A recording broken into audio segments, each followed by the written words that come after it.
So, hydraulic drives. What are hydraulic drives? Mm. Hydraulic drives, it's a method of transmitting power that uses liquids that uses liquids to transfer power. So we have multiple ways to transmit power or convert power.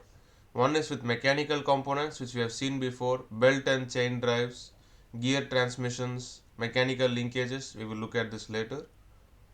And these are fairly straightforward. We have simple gear ratios. It's very easy to understand.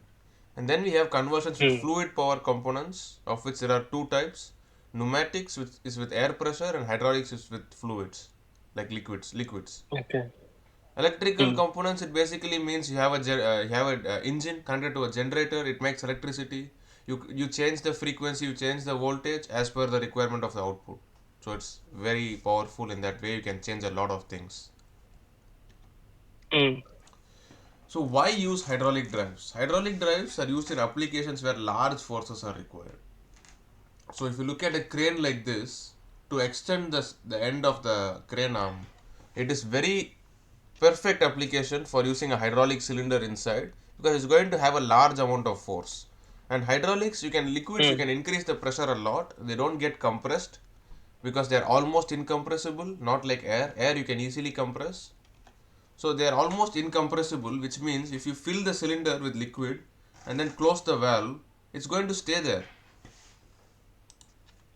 So like if you have a cylinder, sorry, why is that?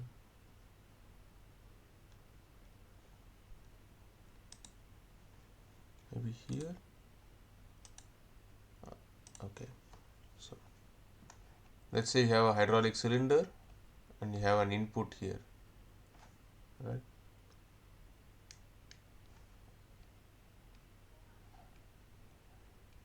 Let's say you are trying to hold a large force.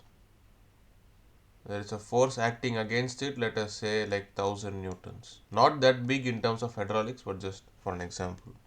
If you fill some liquid and move it to the new position here and then close this valve, it will stay there because this 1000 newtons will try to compress the liquid, but liquid is almost incompressible, so it will stay there, which means we can retain the position without changing the without having to continuously keep pumping it. So we can keep it at the same position without spending power. Whereas if Understood. you, I'm sorry, wrong slide.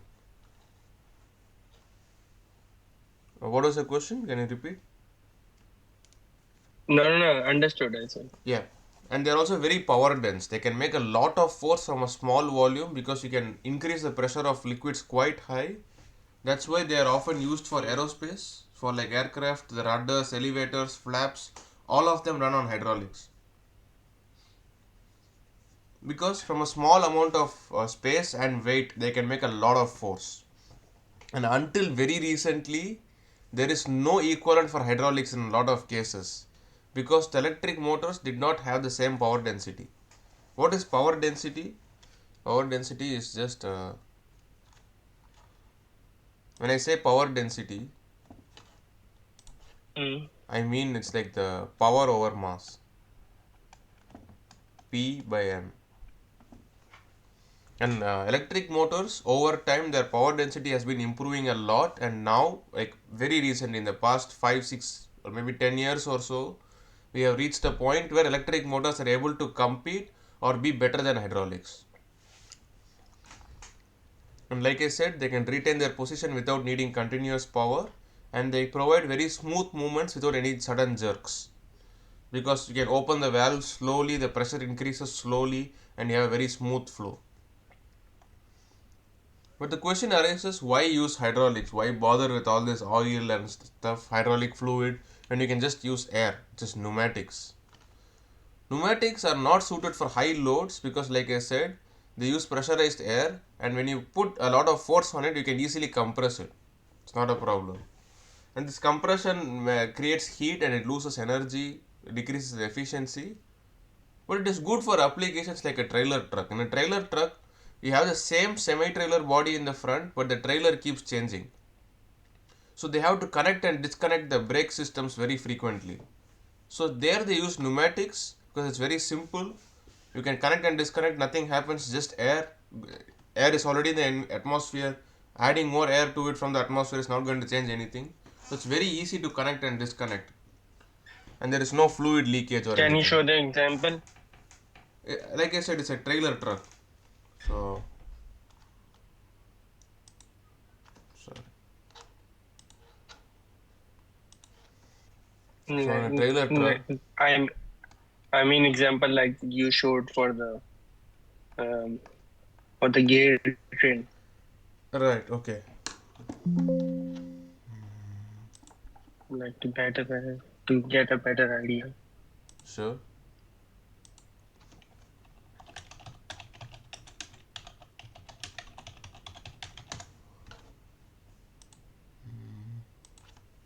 Let's see.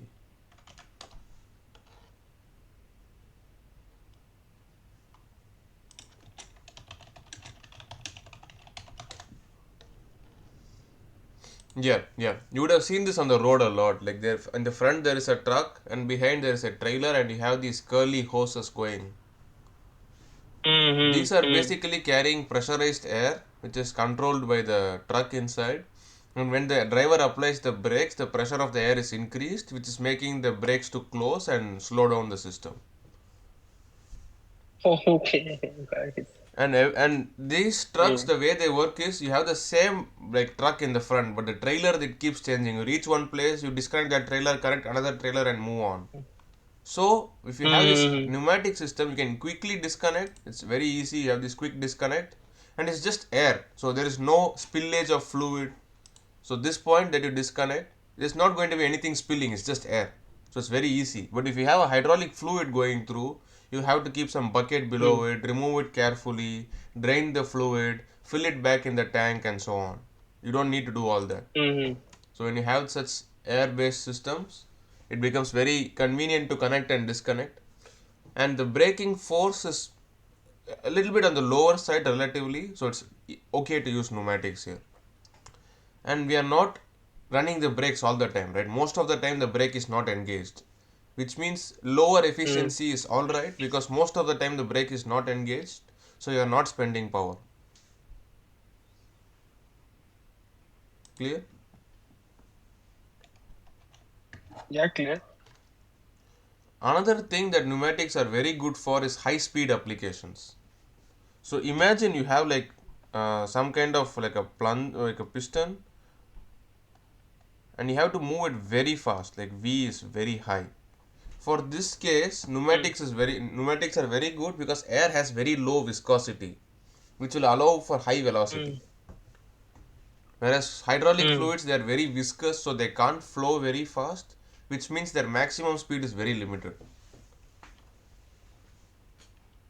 Okay. So some engines for their valves, like engines, they have like intake valves, output valves, and stuff. They use pneumatics to actuate the valves instead of mechanical linkage. Very high end engines like from Koenigsegg.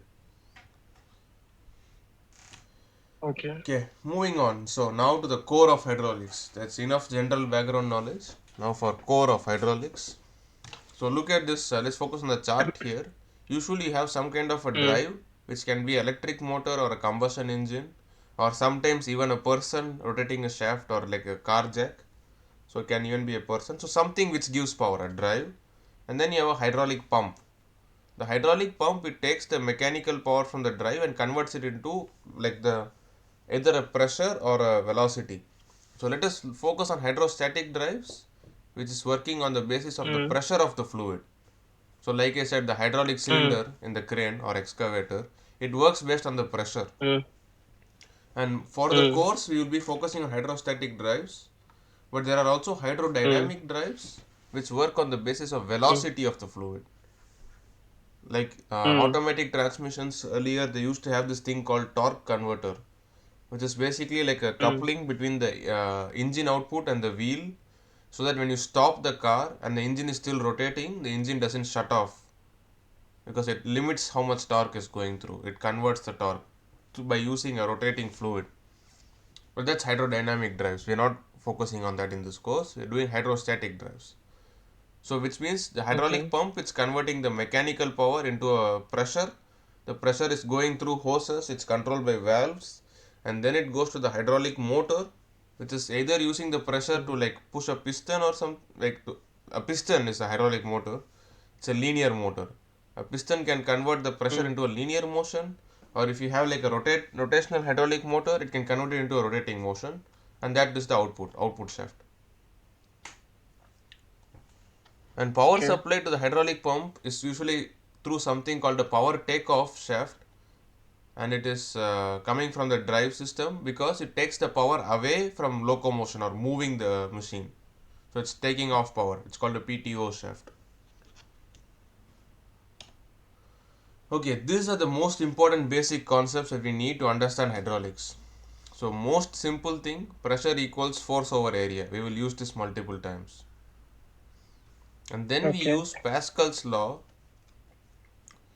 If you change pressure at one point in the system, let's say I have some long system which is connected to a cylinder here, and I have a pump here.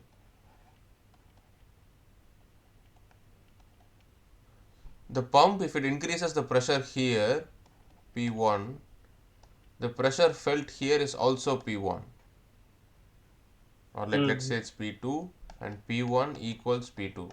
That's what Pascal's law says. So if I change the pressure here at one point, the pressure at the other point is also the same. It changes equally. But remember, like due to gravity, the pressure at like this point is lower than the pressure at this point. But in this course, we ignore that effect for hydraulic drives because it is quite insignificant compared to the pressures that we are using. So even in real life, you can ignore that because we are using Okay, like, but if it would be at a height, then we have to use like. yeah, if it's a very large height and you are using low pressures, then yes, but it's irrelevant for this course. But I'm just telling you, we make this approximation. Mhm. And we Okay. consider that the flow is incompressible because the density is so close to being constant, you can take it as constant. The change is like 0.01%. Okay. So density is almost constant, which means the flow is incompressible. And we know Mm. that mass has to be conserved. So in this pipe, if there is 1 kilogram of fluid going in, there has to be 1 kilogram going out. There can't be any accumulation of mass in the pipe because otherwise the pipe will become big and explode. Okay. And volume is constant, so there are no Mm. leakages. So by combining the fact that density is constant and the fact that the mass flow is conserved, we can give another thing. Volume flow is constant as a result.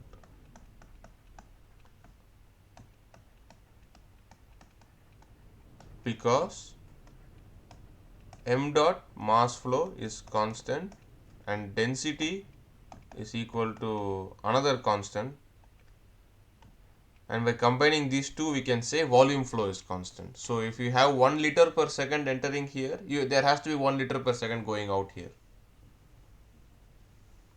right? Okay. Okay, so what did we do? We first step to solve this question is we calculated the force needed. Force is sorry, pressure needed. Pressure is force over area, which is mg over pi d square by 4. Solving that, we got Mm. that we need 6.26 bar, which makes us to Mm. take mode 1. Mm. Now further, what is given? Mode 1 takes 200 cubic centimeters. It gives 200 cubic centimeters per stroke. Remember, 1 cubic centimeter, or sometimes it is written as 1 cc cubic centimeter, it is basically 1 milliliter, just for reference. And we know Okay. the diameter of the cylinder is 170 millimeters. and the car needs to rise up by a height of 50 centimeters. So if you look at this, we are here, right? And it needs to be here, Mm. 50 centimeters. So what we will do is, from here to here, you will find the delta volume, the change in volume of the cylinder. Mm. Delta volume cylinder equals pi d square by 4 times delta H. And number of strokes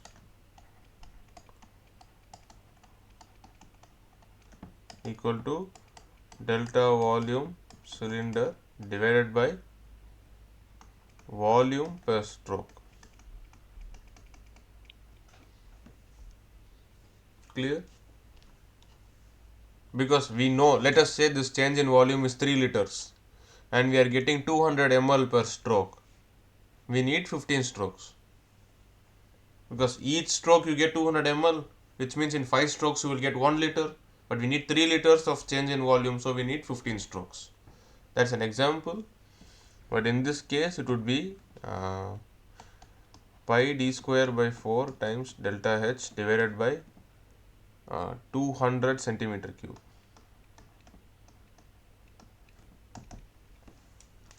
I will convert everything to meters. So pi times 0.17 squared by 4 times 0.5 divided by 200 into 10 to the power minus 6 cubic meters. Solving this, we get pi times 0.17 squared multiplied by 0.5 divided by 4 divided by 2 divided by 10 to the power minus 4. It gives us 56.74 strokes. So 57 strokes. Got it? Yeah. But is this a formula like?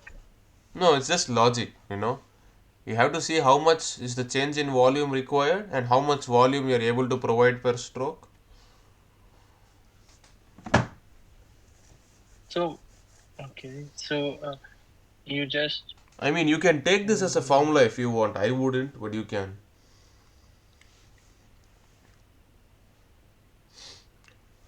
And with this input, can you calculate the energy output of the user if there's a frictional loss?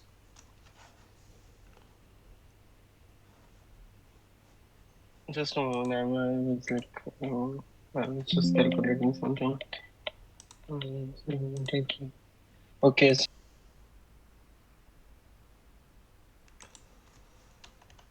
So now that we are done with that question, let's move on about hydraulic pumps. They are the center of a Mm. hydraulic system, hydraulic pumps. They operate on, usually what happens is you have a lot of hydraulic power outputs. If you look at an excavator, it has so many hydraulic cylinders and also a hydraulic motor. But usually it will have just one single central pump. The pressure generated here is used throughout the system wherever necessary. Pumps in hydraulic Mm. systems are optimized for generating pressure. We don't need flow rate. What we need is good pressure. So we don't use simple propellers or impellers. And there are two types of pumps. One pump is a fixed displacement pump where the output of the fluid is always constant, and the other pump is a variable displacement pump where the volume of fluid output per stroke or per cycle can be changed. So if you look at this Okay. hydraulic screw jack, it basically is a combination of a pump and a cylinder. And the pump in the Mm. hydraulic screw jack, do you think it is a fixed displacement or a variable displacement? It has three modes, so I think it's Yes, variable yes. displacement. So you can change how much volume it is moving in each stroke. So that is called a variable displacement pump. Now let us look at one common type of pump used for hydraulics. It's called a gear pump. Give me a moment.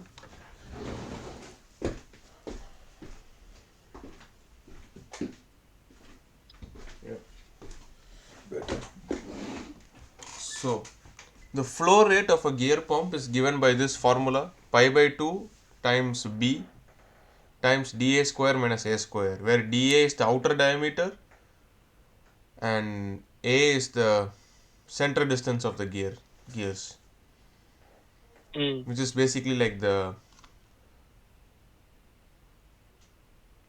basically what it represents is we are finding the difference between the outer tips of the gear and the like the reference diameter where the gear mesh happens, because that is the excess space we have and that is the space that is used to pump the fluid.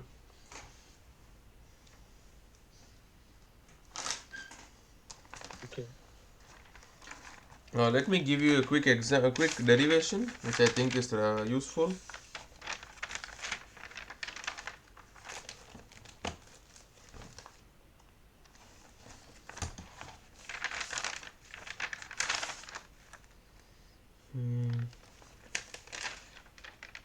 Why don't I have it here?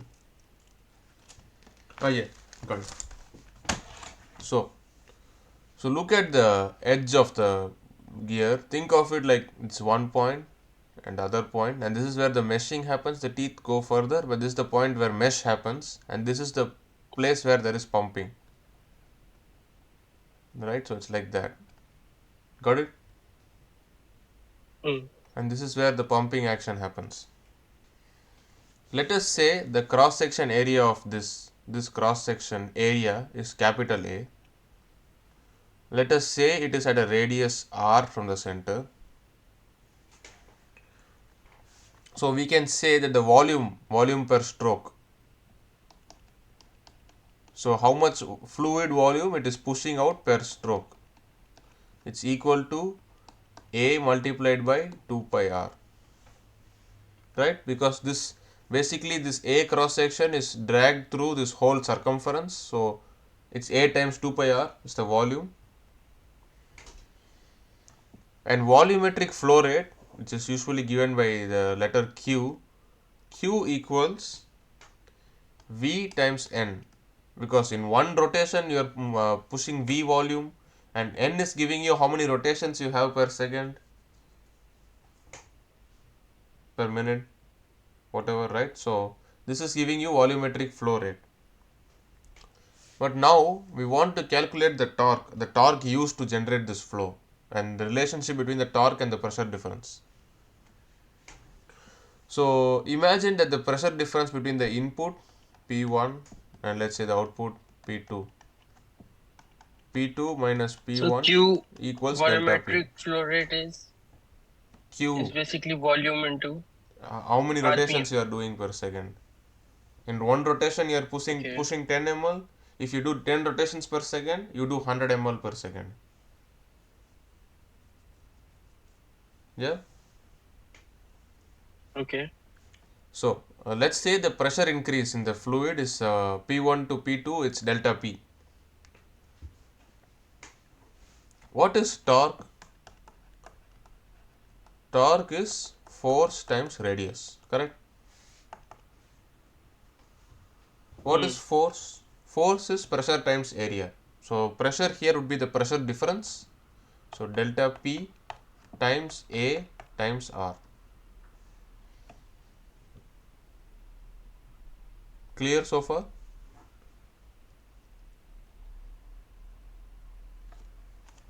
Hello? Force into, yeah. Okay. Okay. Tell me, where is the doubt? No, no. Carry on. Okay.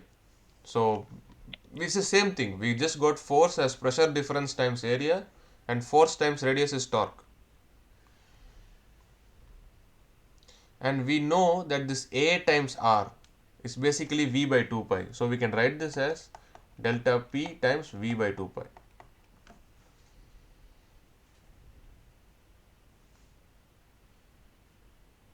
Got it? Okay. We were to.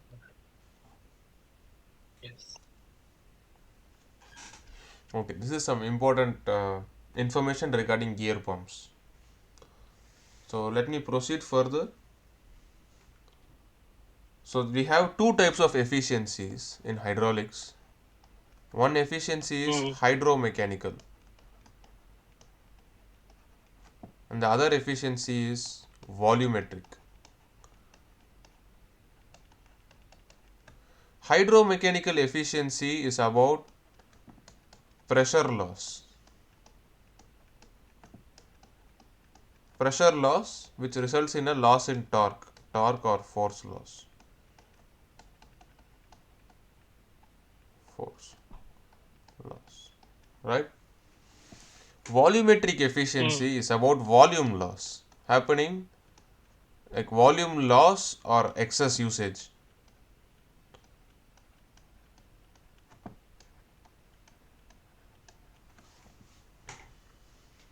It happens because of leakages and imperfections. Leakages, imperfect systems.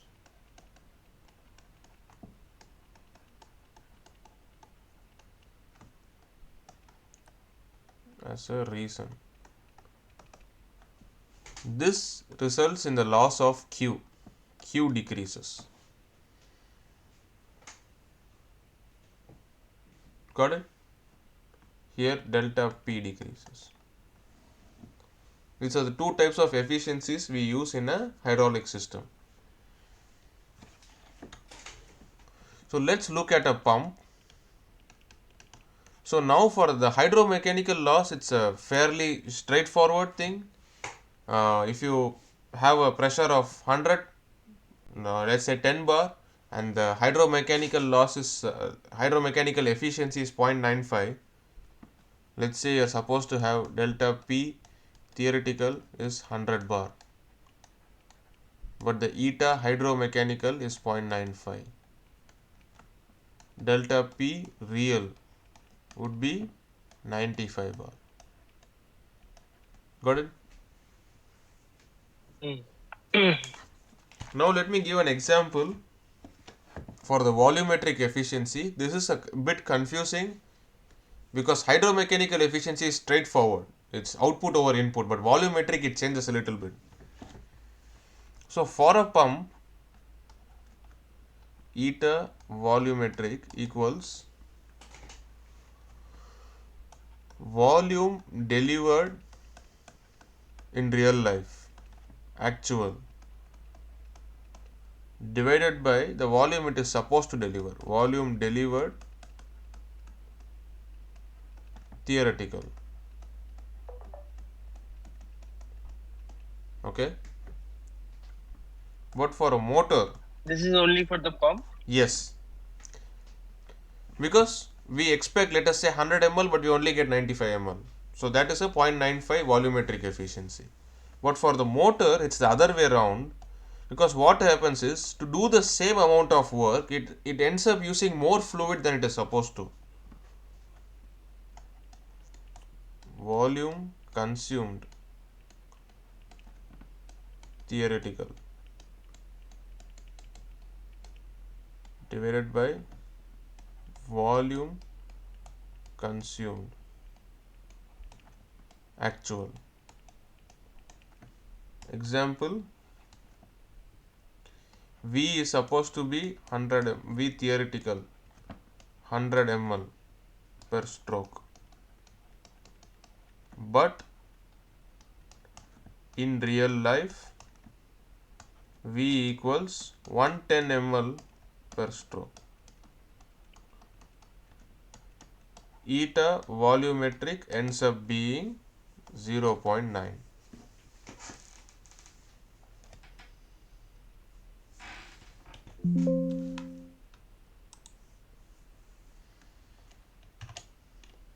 Clear?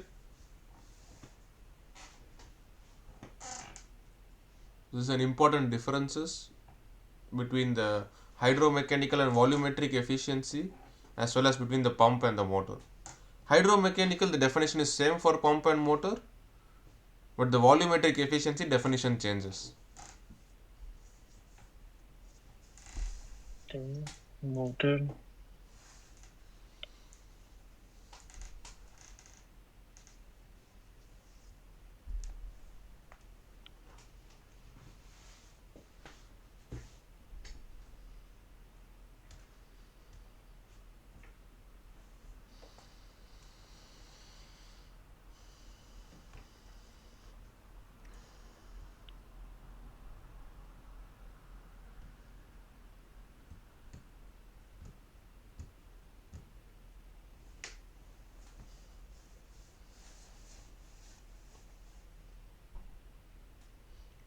Shall I proceed?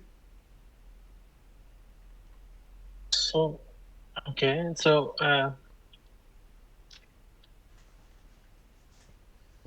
how did you got like 0.9? Because theoretically it is Like, supposed to use only 100 ml for one stroke, like one output rotation, but it ends up using 110 ml. Oh, sorry. Yeah, it's not 0.9, it's 0.91 or something, right? 100 by 110.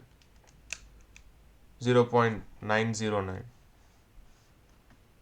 and 09 approx 0.91. Sorry.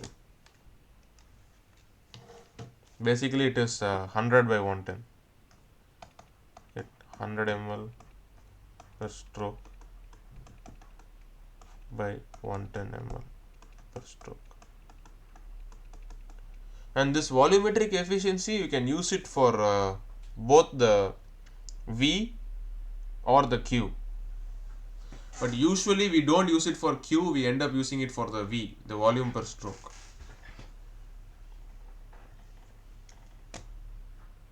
okay. Yeah, can we proceed? Let's do an Yeah. example. Mm, So if we have a pump rotating with 2300 rpm, volumetric displacement is given. It's 28 centimeter cube per revolution, and note whenever it is given it's the theoretical value, like it's not real life here, because later they said the actual volume flow is 50 liters per minute. So the volume given here is theoretical. And one more thing to remember, you see all these formulae, mm, everything mm, here is based on the theoretical numbers. So this is the theoretical volume, like the displacement, theoretical displacement. mm, Um, Sorry, here they used Q, but we use V in real life, like with Professor Schmitz. Sorry, uh, this Q is different, so maybe I should add it as V. Yeah. So everything here is based on theoretical numbers, so there is no efficiency involved here. After using this formula, you can apply the efficiency. So now, based on that, try to solve this question.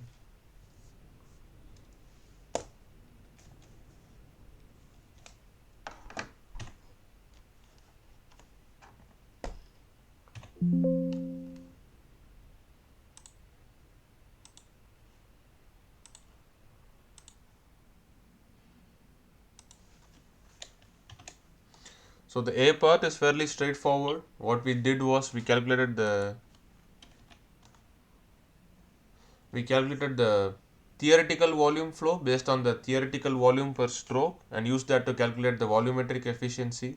Pressure difference we got directly by using the theoretical values in the formula. But the delivered power, how do you do that? So power output, this is power, yeah, equals delta P times Q, where Q is meter cube per second and delta P is in pascals. This will give you watts.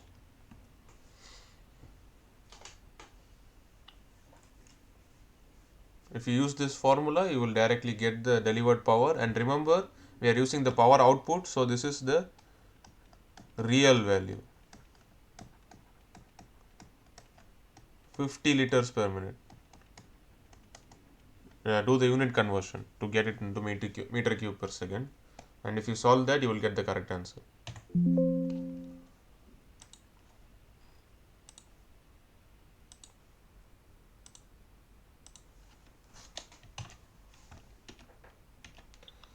Hydrostatic drives.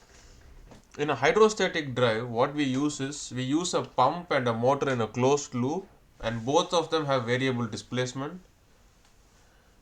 We will look Uh, at the you are variable. not sharing your screen. Oh, yeah, good point. Yeah.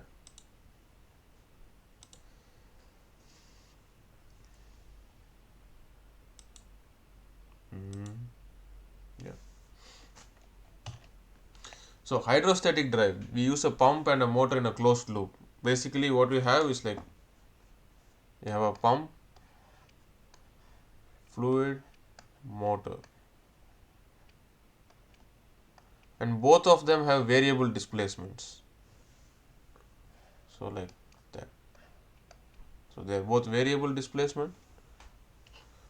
I will share some material regarding the hydraulic symbols.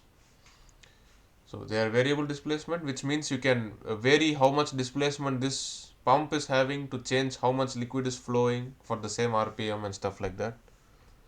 You can use this configuration to achieve a continuously variable transmission because the volume, let's say the volume, like the displacement, let's say V is maximum 50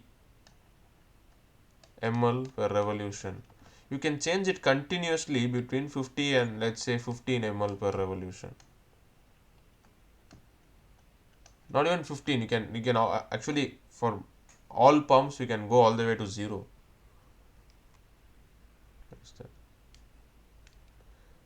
So between 0 to 50 you can continuously slowly change the value, which makes it continuously variable. We use it, it's used mostly in agriculture because in agricultural applications you have a very wide range of the power demand. So it has to give a lot of torque at low RPM when it's plowing the field, but it also has to have like good top speed. So it should be able to go at 70 kilometers per hour on the road while towing a trailer. So you need a lot of, with a very wide range of gear ratios. And if you do that with a normal manual gearbox, it's going to have a lot of gears, which makes it very heavy and not suitable for the application, which is why hydrostatic drives are used. The shaft of the pump is run at a constant RPM usually. So the tractor, let's say it has a diesel engine, it runs most efficiently at 1500 rpm, so it's kept at 1500 rpm. And initially the displacement of the pump is varied to change the power. Later we change the displacement of the motor. So these are the characteristics. So like I said, V1, V2 is like the displacement of the pump, displacement of the motor. Just look at the arrow marks here. This outward arrow, it indicates that the pump is, it's a pump. The peak is pointing outwards. But here look at this triangle, the peak is pointing inwards, so it's a motor.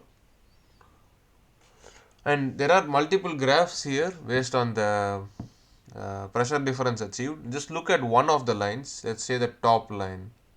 Yeah.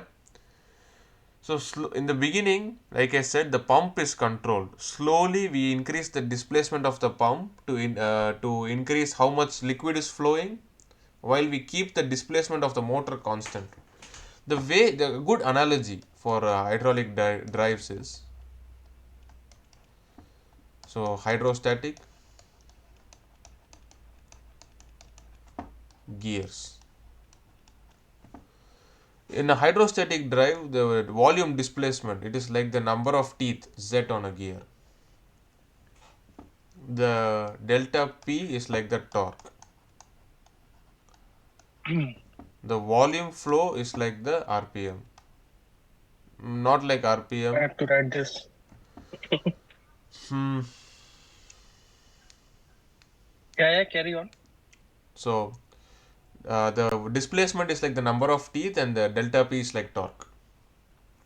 So initially we are changing the number of teeth on the pump. Just imagine, while keeping the number of teeth of the motor, you see that is kept constant. So initially we have 0 teeth on the pump, which means there is no motion, it's stopped. And then as we start the tractor and get it moving, we slowly increase the number of teeth on the pump. And let's say initially let's say this is equivalent of say 30 teeth. Initially it's at 0 teeth on the pump, we slowly get to 1 to 30, huge reduction ratio, right? You have significant torque because of this. and then slowly we increase the number of teeth so that we increase the speed while keeping the input RPM constant. So this, then the pump reaches 30. Sorry, here pump has 30 and pump is at the max already, but you want to go faster. So what we do, we keep the pump at 30, we decrease the number of teeth on the motor. So motor goes from 30 to, let us say, 15 here. We can't take it to 0, but because then it would stop again, because there is output Mm. torque would become 0. But now you see the reduction Mm. ratio is 1 by 2, so the tractor can go fast. Mm. Clear so far? Yeah, this analogy was good. Yeah. So this is how hydrostatic drives work. The main thing you have to understand is that the input RPM is constant, like I said. Usually we have the same like motor pump arrangement, so both will have similar maximum displacements. Mm. And the combining factor here is V1 N1 equals V2 N2. Because what is V1 N1? It is the flow rate generated here. You have Q. And whatever flow rate is generated by the pump, it has to be used up by the motor. So the V1 N1 has to be equal to Mm. V2 N2.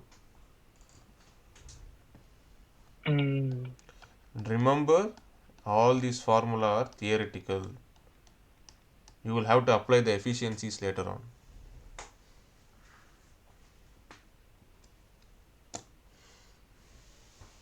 Okay. So with that in mind, let's try to solve a question.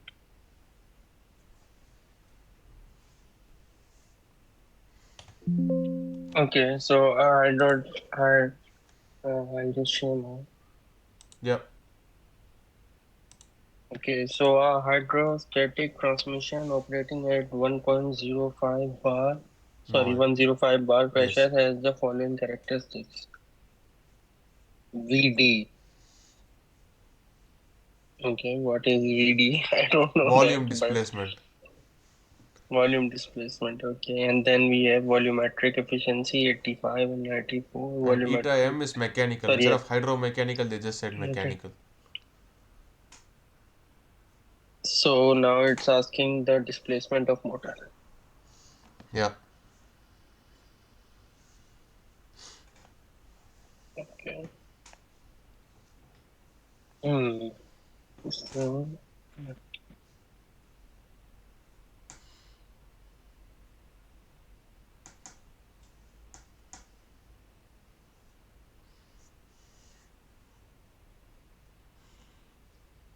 from this formula, we will calculate the V. No, you don't This have to one. worry about this formula. It's not a gear pump anymore. It's a different kind of pump. So you don't need to worry about these formulae. The basic formula what you need, which is universal for all pumps, is Q equals Vn. Yeah, Q is equals to V. Yeah, that is true for all pumps, not just the gear pump.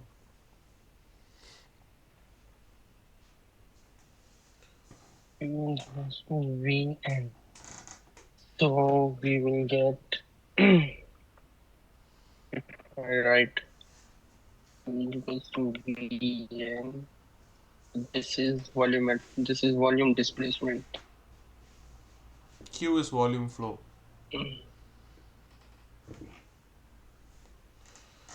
But volume flow is volume per time, right? Yeah. Per stroke, sorry. No, Q is It's volume not. per time and V is volume per stroke. And N is the number of strokes per unit time. So that's how this conversion works.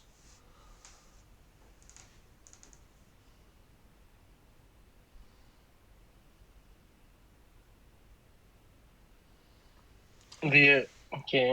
Okay, I have to make a slight correction regarding what I said.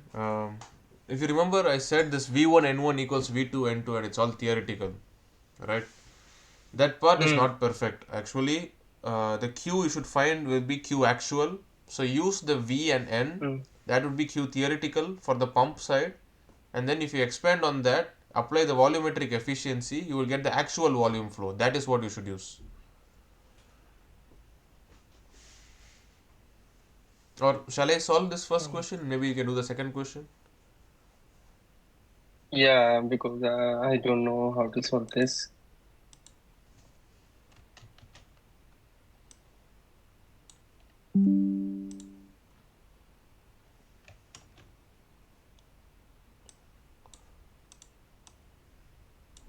I'm confused on this one.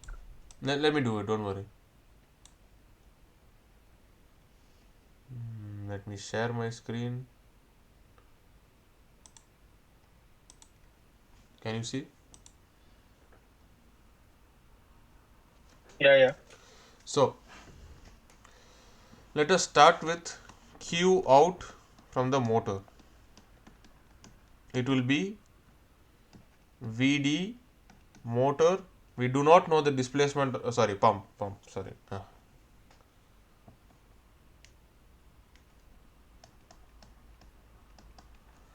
Right. So VD pump multiplied by N pump multiplied by volumetric efficiency pump. So that would be 100 into 10 to the power minus 6 meter cube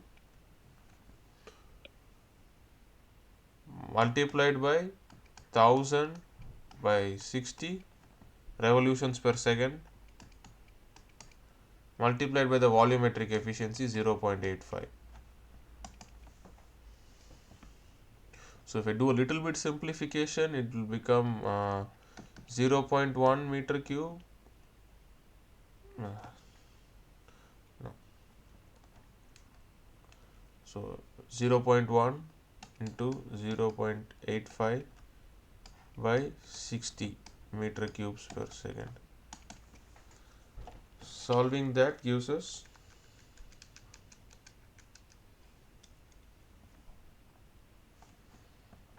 1.42 into 10 power minus 3 meter cube per second. And Okay. we use this with the volumetric efficiency of the motor. Now let's remind ourselves what is the volumetric efficiency of a motor. It is the theoretical by the actual, Yeah, and the and Q out, okay. this will be the actual. Q out pump is what it's using in real life. Theoretical, we are unaware at this point. So the theoretical uh, Q theoretical equals eta volumetric motor times Q actual. Oops, sorry. Times Q actual. And Q theoretical, we know it is Vn. So V motor, N motor equals eta volumetric motor times Q actual. So V motor displacement eta volumetric motor multiplied by Q actual divided by revolutions of the motor. Now we know volumetric efficiency of the motor is 0.94 multiplied by actual is 1.42 into 10 power minus 3 cubic meter per second volume flow rate.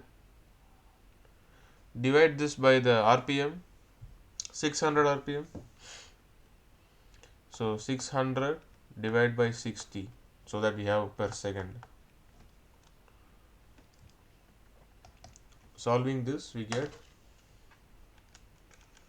0.94 times 1.42 into 10 to the power minus 3 divided by 10. This The screen is stuck. yeah, I was One point. doing the calculation.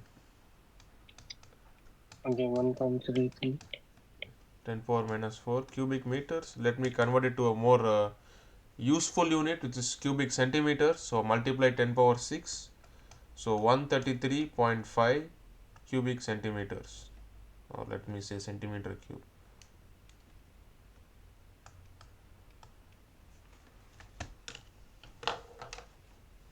And that would be the displacement of the motor.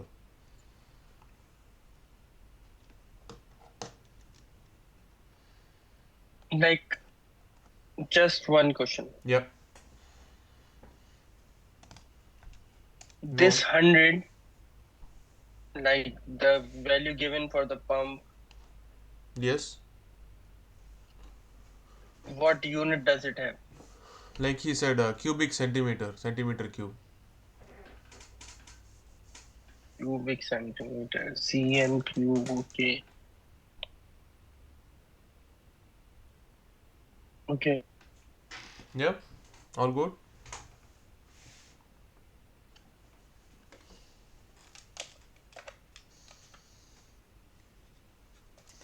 So proceeding further, we need the output torque.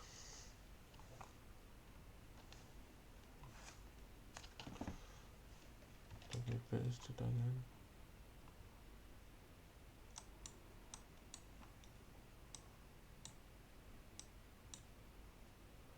Ah, that's a network issue. Can you see me?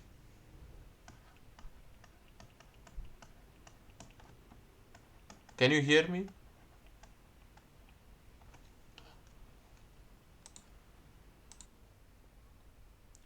Alright. So now let us look at the output torque of the motor. We already know the displacement, it is 133.5. It is 133.5 cubic centimeter. We need output torque. We just need the pressure difference. Yes, yes. So So what the we pressure have difference this will be formula, calculated. delta P equals, so torque equals for hydraulic So can systems, delta P times V by 2 pi.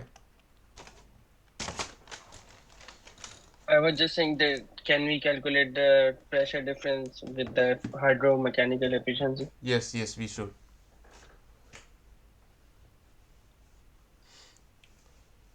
Okay. So it's saying that we are operating at 105 105 bar, bar pressure, exactly. So that is our and delta the P, pump has. and we know the V now. So it's a very straightforward thing. 105 into 10 power 5 Pascal multiplied by 133.5 into 10 power minus 6 cubic meter divided by 2 pi. This is going to give us torque. But just one question. Yeah. Like, will will this give output torque? No, it will give theoretical torque, and then we apply So hydromechanical that efficiency. of the motor, right? Yes.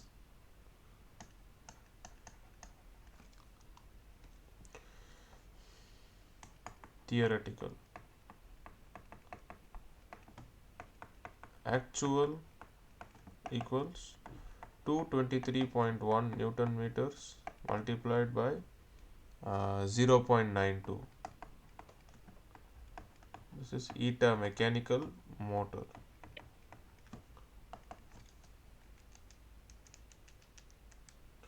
205.25.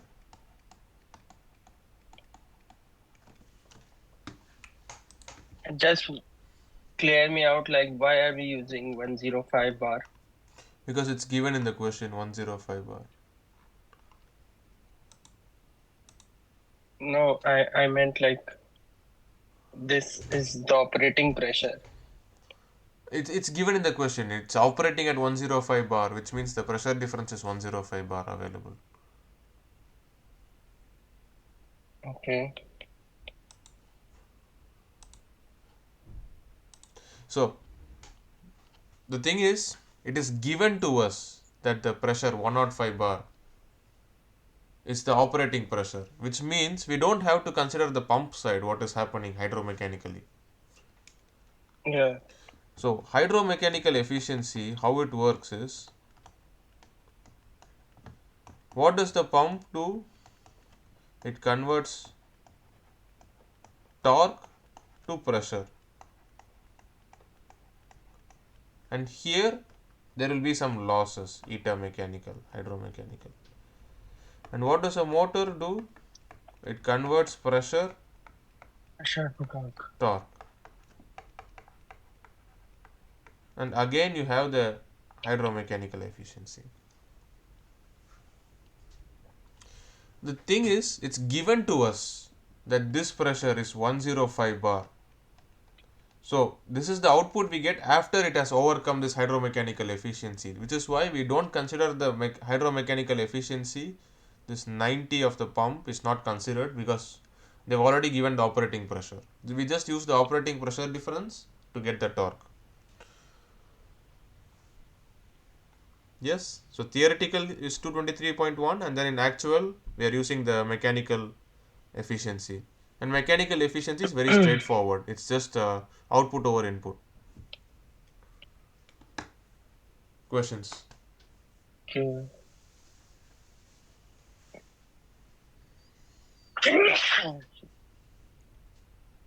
Sorry. What is your doubt now? No doubt, I'm just trying to understand this. Okay.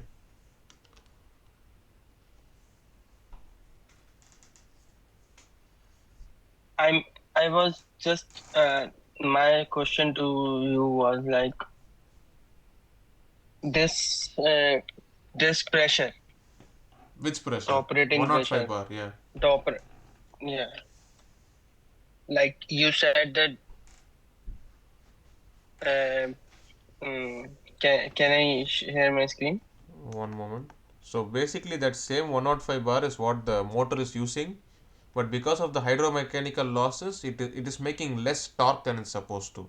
That's what we saw. Theoretically, it's supposed to make 223 Newton meter torque, but it's making less torque using the same pressure.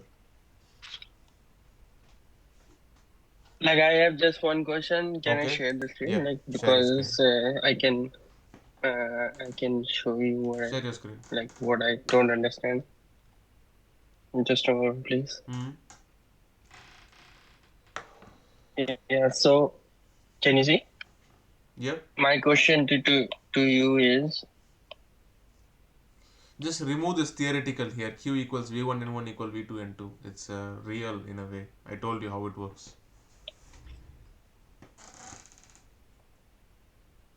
okay. So what I'm trying to say is like this one is pump, right? And Yes. this one is motor. Yes. So this also has some efficiency. Yes. And this pressure is going here, right? Yes. So I'm just asking that 105 bar is after this efficiency, Yes. Is after the efficiency of the motor. Sorry. I keep mixing this up. the Sorry. pump. Yeah. 105 bar is the output of the pump. So the efficiency of the pump has already been included in this 105 bar. Okay. So we are giving something else here, Yes. Some greater and torque. after some loss, Yes. and some after some loss, this because pressure is constant, Yeah. so the motor is receiving the same pressure, but after some loss, and that's why we are. So that is what is meant by operating pressure. Yeah. Operating pressure is the pressure that we are actually seeing in the pipe, in the hoses connecting the pump and the motor. So pressure And difference. here we Here we have and here atmospheric the pressure. pressure. And this Okay, 105 bar, so 105 bar is hmm, gauge pressure, so it is already the real it's the pressure above the atmosphere. So it has 105 bar above atmosphere, and then the output will have 0 bar above atmosphere, which is basically the maximum. It's using the maximum. And if you, okay, yeah, and okay, just zoom into the slide. If you look at the curves, If you use some kind of Mm. valve on the input side of the motor to decrease the pressure that it is getting, you can limit the power. You can see this second line which peaks out at 0.75.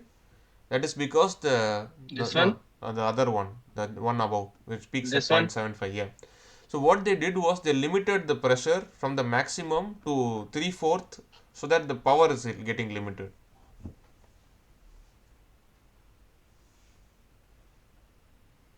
Okay. So they just limited the maximum pressure that is used. They limited the pressure difference that is used in reality compared to the maximum possible. So which limits the maximum power and maximum torque. Okay. Yeah. Mm. And this Okay. slide is a bit confusing to understand. So let me describe it again. If I share my screen, is it the right one? Yeah. So here, basically in the beginning, N2 by N1 is the RPM ratios at 0. Output RPM 0, we have nothing, no power, Mm. and Mm. the power is slowly increasing and then it remains constant. We Mm. can't change power further because the pump is already at the maximum displacement. Look at the pump control, it has reached maximum. We can't increase the power further, but we Mm. can decrease the torque to increase the output RPM. So power is remaining constant, but if you look at the torque is initially constant and then the torque starts decreasing so that we can get some better RPMs. Okay. Okay. Yeah. So that would be Uh, hydraulics and uh, hydrostatic transmissions.